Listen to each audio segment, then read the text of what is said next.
Today, this morning, I want to talk to you about something that is simple. And yet, if we understand this, it's transformative. And it's not only transformative for the people that we affect, but it's transformative for us too.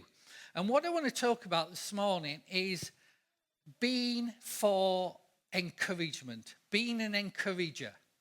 So I'm going to talk about encouragement. So you should come out of this at the end encouraged. That's the plan. And what's more, at the end of it, you're going to get an opportunity to encourage somebody else. So the point of this is that we kind of, it doesn't really need saying, but I'll say it anyway. We all find life challenging at times. And we all go through these moments when it can be quite tough and we get a bit disappointed and we get a bit disillusioned and we get a bit fed up. And kind of the older you get, you also get tired as well. And we all go through patches like that, whether we are teens or whether we are in our 70s and 80s and however beyond. And what I found, kind of reflecting on those times in my own life, is that one of the things that really was valuable to me and kept me going in those times was having encouraging people around me.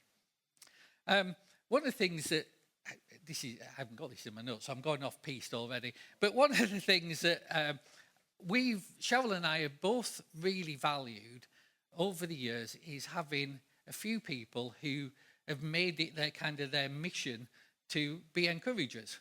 And, Roger and Olive are brilliant encouragers. And we ask them, what God want you? Well, we just want to encourage you. And they're brilliant at it. They're really brilliant at it. And recently, we were kind of having a challenging week. And Les and Joyce, who just retired and moved away up to Lincolnshire, knew we'd had a challenging week. And they came all the way down from Lincolnshire to come to our Sunday morning service and walk in and sit on the front row with us because they knew we needed encouragement. And it was so powerful, so important to us. And maybe you've kind of had those moments when you needed somebody to encourage you, somebody to just come alongside you.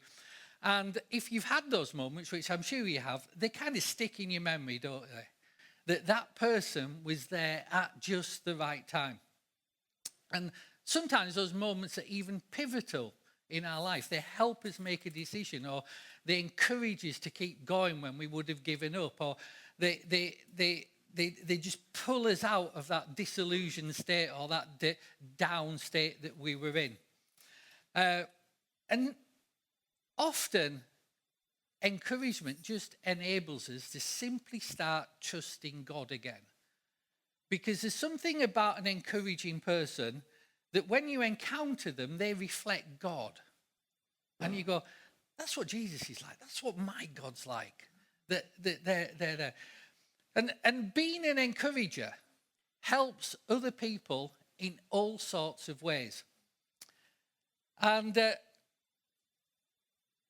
when we encourage people, we let them know some things.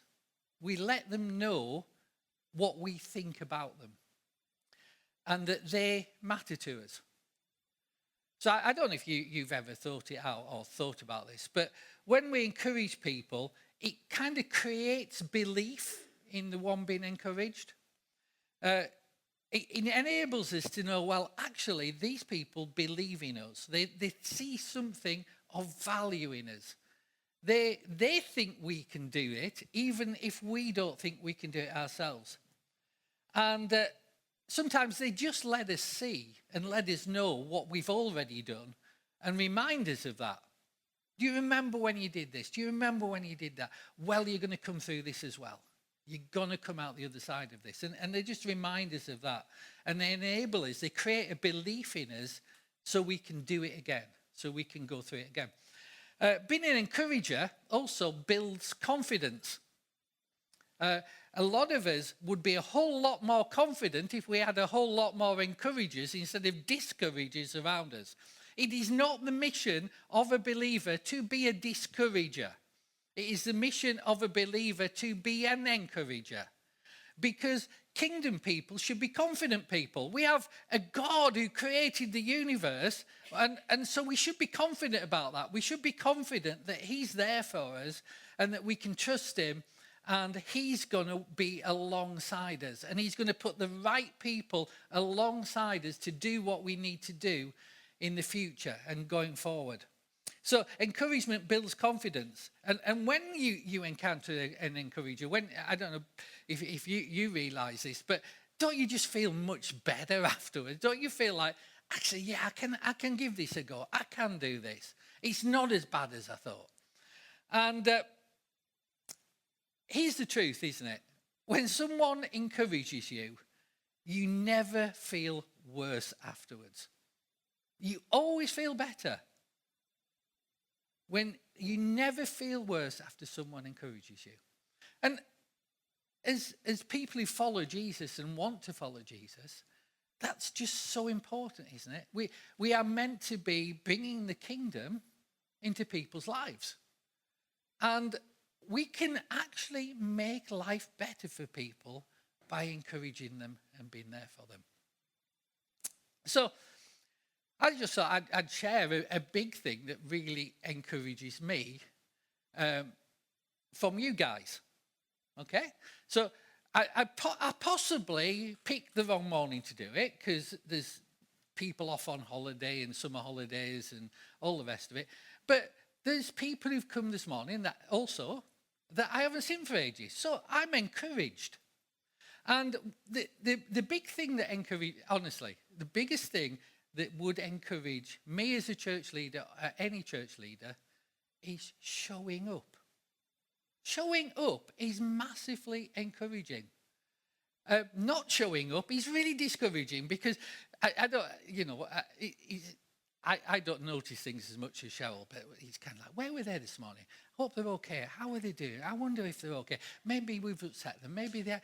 And you go through all this thing because you so want people to be here. But more than that, by showing up, it actually enables us to go, actually, that's really good, because what we're trying to do is build consistently. And like, if you do a sermon series, which I will take absolutely, like weeks preparing and reading and thinking about and praying about. And when you do a sermon series, you want somebody to listen to the whole sermon series, because just listening to the odd one doesn't do it. Listening to the odd one won't help you grow. Being consistent is what helps you grow. And so when people come and you hear, it's really encouraging. And, occasionally, despite the fact that I'm a northerner, occasionally I just get so encouraged, I want to hug somebody. But I don't, because I'm a northerner. It's a big thing. And that's why Jesus is for encouragement. That's why Jesus is for you being encouraged. And that's why Jesus is for you encouraging others. And when we think about those questions that we had for this series, what do I want to be known for? And when we think about that in church terms, what do we want to be known for as a church? And then we ask the other question is, what do people actually know us for? Now, sometimes there's a disjoin between those, isn't there? And that's why we have such a struggle to see people coming to know Jesus and grow, because there's this disjoint. Well, we want to be known for being lovely, positive people, but we're actually known for being complaining, negative people. And we want the two to join up. That's why Jesus is for us being encouragers. And, it does me good to see so many encouraging people. It does me good to see that you're all still awake. I mean, that's a real positive, don't you think? You're still awake. And most often, people who don't yet follow Jesus, and we showed some research results of this a few weeks ago, they see Christians as being negative. Christians has been extreme. Christians has been harsh. Christians is having no mercy. Until they actually, and then when you ask them, do you know a Christian? And they say, yes, I know a Christian. And you say, well, what do you think of that person? Well, they're lovely. They're really kind. They're really, You're patient with me. They're really helpful. They're really generous. So we want more people to experience the real of Jesus other than, and not that negative impression that's been created out there. So I was kind of thinking, like, what hurdles do we have to overcome in order for people to know us as positive and encouraging? And one of the hurdles we have to overcome, and it doesn't apply to everybody in this room, but is a lot of us are British. And we are professionals at making humour out of misery. Like, we have this downbeat, ironic, cynical sort of form of humour. You know, like, oh, it's raining again. Ha, brilliant, yeah. And somehow we find complaining funny. And so that's a hurdle we have to come. We have to overcome the fact that other people around us just make humour out of being miserable. And one thing that is really helpful us, that kind of something else we need to get over, is we need to stop hanging around so much with negative, moany people. Because negative, moany people affect you in a negative, moany way. If you want to be encouraged and you want to be an encourager, cut down your time with those who aren't. Make it a deliberate decision. Make it intentional. And the third thing we've got to overcome is because those two we can actually handle if we're intentional about it. The third one is we have an enemy. So there's a spiritual thing going on in the world as well, designed to stop those who follow Jesus. And if the enemy can get us discouraged, he'll get us discouraged. And he'll throw stuff off across our path that will discourage us. And that's when we need all those around us in faith life to be encouraging and to deal with that spiritual side of things. Because it's real and things pull you down. So I think right at the end of this series, what I want us to understand is that it's time for us as Jesus followers to be pushing back. Time to reverse a few of these things that are going on in our world. Time to be positive, time to encourage, time to care for people, time to look out for people, time to put others first. It's about time people saw the kingdom. Instead of us talking about it within our walls, they need to see the kingdom outside of our walls when they see us. And the only way they do that is to see Jesus in us. And so we need to be careful as we go about our everyday life that we look like Jesus, that we love like Jesus, that we have mercy like Jesus, we have grace like Jesus, we act like Jesus, we live like Jesus, we react like Jesus, and we follow Jesus' ways. And when people see that in us, they will be encouraged as people, but they'll also be encouraged to seek out the Jesus that they see in us. And that's how the early church changed the Roman Empire, because they were so different to the mood of the times. So I think if we want to be known, going back to that first question, what do we want to be known for? I think if we want to be known for anything, we want to be known for being an encourager. And if we want to be known for things as a church, one of those things we have to be known for as a church is being a church that encourages each other and builds each other's up. And so we kind of have to switch off our Britishness, our complaining, moany bit, and put on our Jesus bit. You know, Paul talks about that, doesn't he, in Romans, about putting off the old man and putting on the new. Well, the new man is an encourager, and he's positive. And he cares, and he goes out of his way to encourage other people in their walk, encourage other people in their faith, encourage other people to grow. He cheers them on and he spurs them on. That's what we're looking for, that new man. So, let's explore how we, as a church, can be a source of encouragement to one another. Because I could just leave it like that and you go, oh, yeah, I'm meant to be encouraged. And by Tuesday, you'll be back being British. So I need to kind of give you some things to get hold of. And as I did earlier in this series, something's come over me in this series. I've rediscovered my inner Anglican of the 1970s. And so I've got 3 points this morning again. So we've got 3 points. And the first of these points is encouragement is a kingdom principle. Encouragement is a kingdom principle. And when I think of that, one of the verses that really impressed itself on me from the Holy Spirit was a verse from Hebrews. We don't actually know who wrote the letter to the Hebrews, but it was written to a group of Hebrew believers and living in the time that the early church was really taking off. So they were dealing with all sorts of things. And I actually think it was written by Paul, but other people think other things. But in this letter, he sets out, or some people think she sets out, to explain that what we have this side of the cross is very, very different and much, much better than Israel had the other side of the cross, the old covenant. That being under grace and not under law is completely different. That old covenant was obsolete and we have a new covenant. And the writer of the Hebrews actually says that old covenant is obsolete and we have something much better in Christ. And so in talking about how to live out in that new covenant, this is what whoever wrote it says. Spur one another on towards love and good deeds, not giving up meeting together. And I'm going, well, that's just my verse, isn't it? Because I'm encouraged when people show up.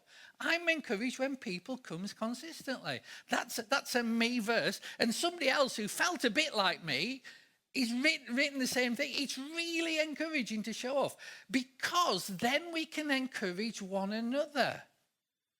You know, when we walk in the door at the front and we see Brian or Roger and Sandra or whatever, we can encourage them because they're encouragers. And when we go for our refreshments, we can encourage Chris and Ange and Lynn and all those others that get involved in that. And then we can talk to people and encourage them. So not only is it good to show up, it's good to show up early and it's good to show up every week.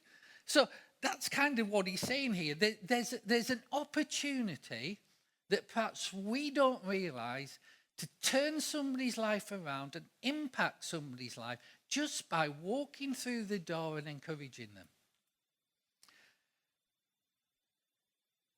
In another letter written to another church in a place called Thessalonica, they always have great names, don't they? Nobody says the letter to the church in Bognor Regis, do they? It's always great names like Thessalonica or, I mean, nobody wrote to Blackpool, did they? Anyways, Thessalonica, lovely, warm, sunny place.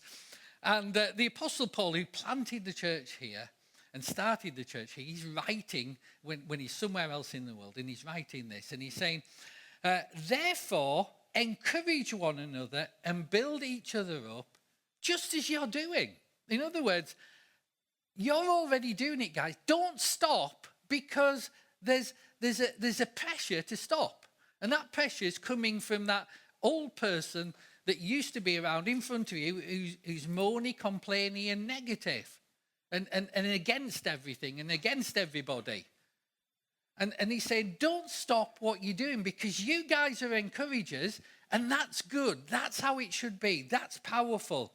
And the way he phrases it is that's not merely kind of a suggestion. It's actually what we would call, and this is my Anglican word, exhortation. That's a good word, isn't it? Just to show Pastor knows some good words. Exhortation. Or a commandment, an order. In other words, if we put that in our language today, he's saying to be that sort of person isn't optional for a Jesus follower. Now, if you don't follow Jesus and you don't really know him or you haven't made up your mind or you're kind of on the edge, you get a pass on that. But he's saying for Jesus follower, you don't have an option. This is how you should be. This is what people should say. So not only do you think this is what I want to be known for, but this is actually what you are known for. And just to kind of fully appreciate what's going on here, when you kind of consider the context of the letters that Paul's writing, when he's writing this letter, the people he's writing to are suffering severe persecution by the ruling authorities, the Romans of the day. And because they've decided to follow Jesus, they've been ostracized by their families in Greece. They've been kind of put out because they're not following the pagan religions that they were following. And they're getting constant challenge to their faith.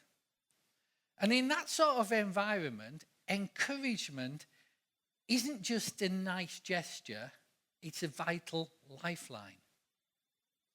So in a world like ours where things are constantly being pushed to us that pull us down, like there are no good news on anything, is it? It's all bad news. And we kind of get surrounded by that. We need something that's positive in our life to combat that. So it's crucial in a very, very different way for us. And Paul, he's kind of a master encourager. He writes these letters to encourage the church. And he's going through all these hardships himself. He's been in prison, he's been shipwrecked, he's been beaten, he's been kind of stoned, and he's writing these letters of encouragement to the church. In fact, in kind of a number of his letters, you find like little bits where he says, oh, I'm so grateful for this person because they came to me when I needed it and they were so encouraging.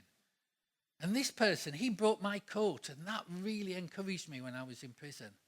And thank you so much for sending this person who brought my books and my pen and all that sort of stuff. Because being an encourager can actually keep people going when it seems like the situation's hopeless. Now, you might not have thought about this, but we are a charismatic church, which we understand, and is that the gifts of the Spirit are still relevant today and still available today. And we also, and we've seen over the years, over and over again, God do some incredibly miraculous things. As we've prayed in faith, we've seen people healed for whom there seemed no hope. We've seen people set free who'd been kind of bound up for years. We've seen God do all sorts of things. And we can get excited about those when we see them. And sometimes we get so excited about these gifts that it becomes a bit of a like competition of gifts, you know, and that's this kind of sad side of being a charismatic church. But what a lot of us maybe haven't realized is one of the spiritual gifts named by Paul is encouragement. You can pray for a spiritual gift to be an encourager. If you want to know where that comes from, it comes from Romans 12, verse 8. And he lists a number of gifts, and one of those is encouragement. There's some really interesting ones in there. One of the other ones in there is leadership is a spiritual gift. Bet you didn't know that, did you? Because we kind of get excited about tongues and prophecy and all the rest of it, and we miss the fact that there's some others. And encouragement is actually a spiritual gift. It's something if we think I'm not a very good encourager, we can actually pray to have the gift of encouragement. And the Holy Spirit will give us it. So how cool is that? You don't even have to be able to do it at this stage. You just have to want to do it and ask, and you'll be able to do it. And that's cool. And that's kind of the amazing thing about God, is that he never leaves us to do these things on our own when he asks us to do them.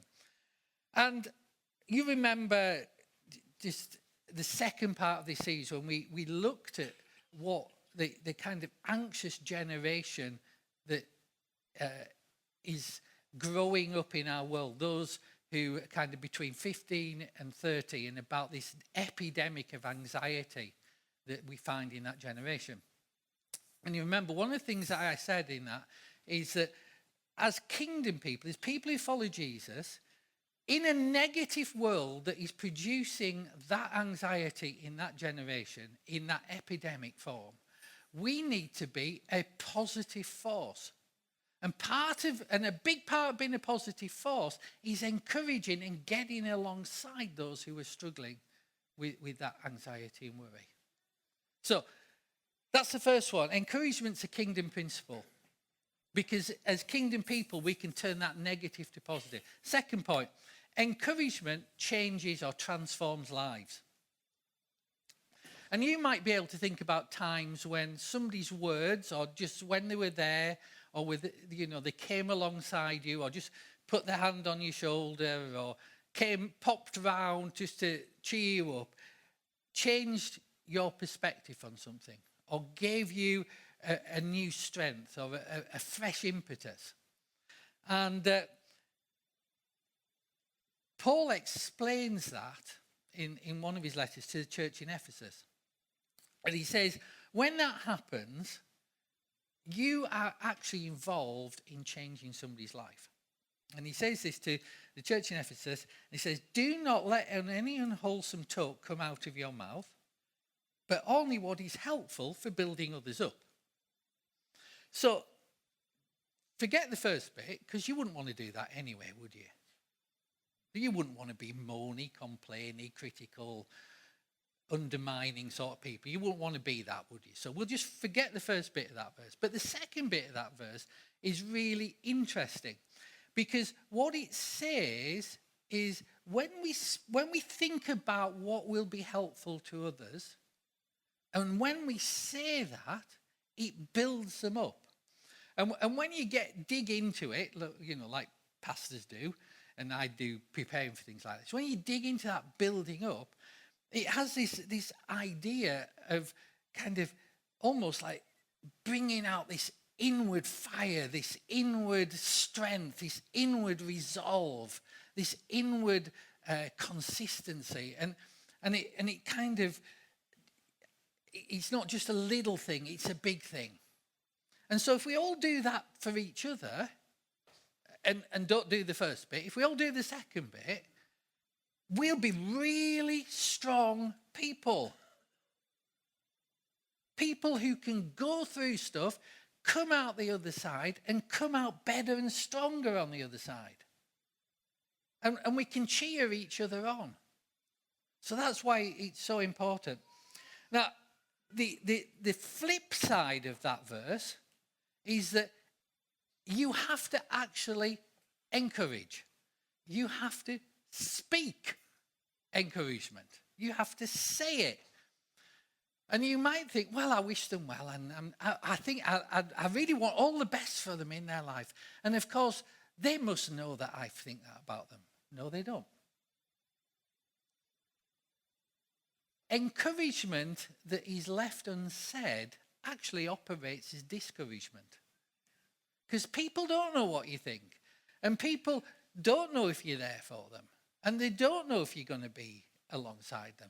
And they don't know they can do it. And then they haven't got that confidence. So if you don't say it, not only does it not have a positive, it actually has a negative. Because they assume you think they're rubbish too. They assume you think it's hopeless. They assume it's not going to work. So encouragement left unsaid is the same as no encouragement, and can even be discouragement. Okay, point number 3. Encouragement is the outworking of the others first lifestyle that Jesus talks about. Encouragement is the outworking, the others first lifestyle that Jesus talks about and modeled. And Paul, who kind of took what Jesus had done and explained it to us, he said what he's trying to get us to understand is, how does this model itself out in the church? How does it work? How does this become real? And in the way that God helped him and God directed him through the Holy Spirit, He came up with this God idea of how this works.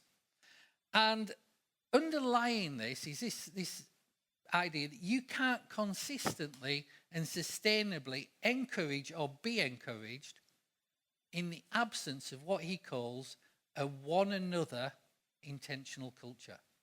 One another. And Paul talked about the primary hallmarks of what it would look like to be a Jesus follower. And he said, to be a Jesus follower, these are the sort of things you should find in somebody's life. Because these are kind of power releases for the kingdom. And he called them the one another's. The one another. You probably know some of them.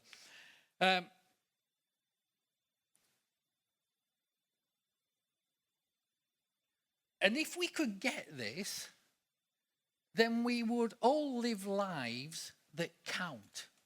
Lives that make an impact, lives that make a difference. And I don't know about you, but I want to live a life that counts. I think most of us want to live a life that counts and not a life that has no effect and people don't actually know what to say at our funeral because we haven't actually really done anything. You know, I don't want to be known for, well, I think once I saw him, he looked kind of happy shopping in Waitrose, you know. You don't, if that's the most that somebody can say about you, or he was a good golfer or a good footballer or whatever, I want to live a life that counts. And this is what Paul says. The only thing that counts, in heaven terms, for eternity, the only thing that leaves a lasting impact after you are gone is faith expressing itself through love. That's the only thing that will leave a lasting impact. That's the only way your life is going to count, is to live it by faith through love. That's what people should see. And so I think people said, well, that's great, Paul, but what does that actually look like? And so he came up with this idea. This looks like one another's. And these are some of his one another's. And I think what he's looking for is for churches, local churches, to be communities that one another. Communities that one another. So you probably know some of these. Submit to one another. You know, put others first. Listen to them. Take on board. Weigh up. Forgive one another. That'd be cool, wouldn't it? Encourage one another. There it is. Restore one another when things have gone in a mess. When you've screwed up, you need somebody to help you get back. When you've made a stupid decision, you need somebody to help you get back to where you should be. Accept one another. The amazing thing about the kingdom is there's so many different people. And you know, sometimes people approach the kingdom by wanting to just be around people like them. Where's my little group? And that's natural, that's human. But kingdom is, you should want to be around a whole bunch of people who are nothing like you. Church should be full of all sorts of different people. Then we can one another, instead of just affirming what we like in somebody else, because they're exactly the same as us.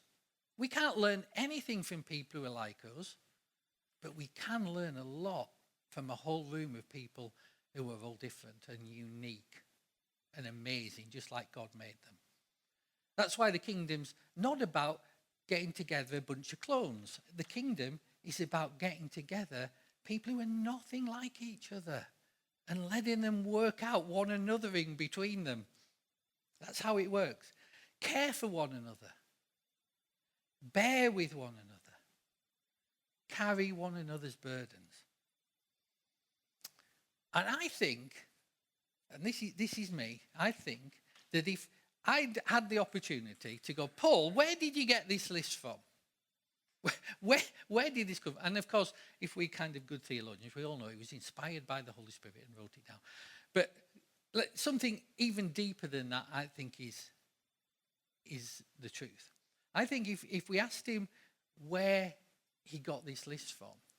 It's because he understood something that Jesus had said. And Jesus said the way this new covenant works, the way life works for a believer who follows Christ, is they have what the disciples called the law of Christ, or the royal commandment. Love one another just as Christ loved you. And I think that's where Paul got this list. Because Jesus did every one of those for us. He humbled himself for us. He forgave us when he didn't need to. He showed mercy and he showed his grace. He encourages. He wants us to know who we are and to be that creation he made us to be. He wants us to be restored, brought back from all the times we've walked away or failed or let him down. He wants a group of people who accept each other and get along with each other, even though they're nothing like each other. He wants a group of people who care for each other because he cares for you. He wants another people who will bear with one another because he carried us when we couldn't carry ourselves. I think that's where Paul got it from. And when we decide to follow what Jesus asked, to love like Jesus loved us, then we'll be doing the items on Paul's list. So I want you to imagine for a moment what the world would look like if we all just one another better. What would it look like? Imagine a world where people were skeptical of what we believed, but envious of how well we treated each other. That would be really thought-provoking and really challenging. Even if they don't believe what we believe, they like the way we treat each other and the way we act towards each other and the way we're there for each other. Imagine a world where unbelievers were anxious to hire or work for or work with, live next door to Christians, because the Christians want another them and they see them one anothering each other, and they might not understand it, they might not get it, but they like it. Even if you were miles away from Jesus, you would want to know people who are like that. You see, Paul's list should describe who we are in following Jesus. So I think, what if we just did that? What if we one another better? How transformative would that be? Do you think that would encourage you? Do you think you can encourage one another? Do you think you can be an encourager for the one in front of you, or the one next to you, or the one behind you? Imagine what it would be if we all one another better.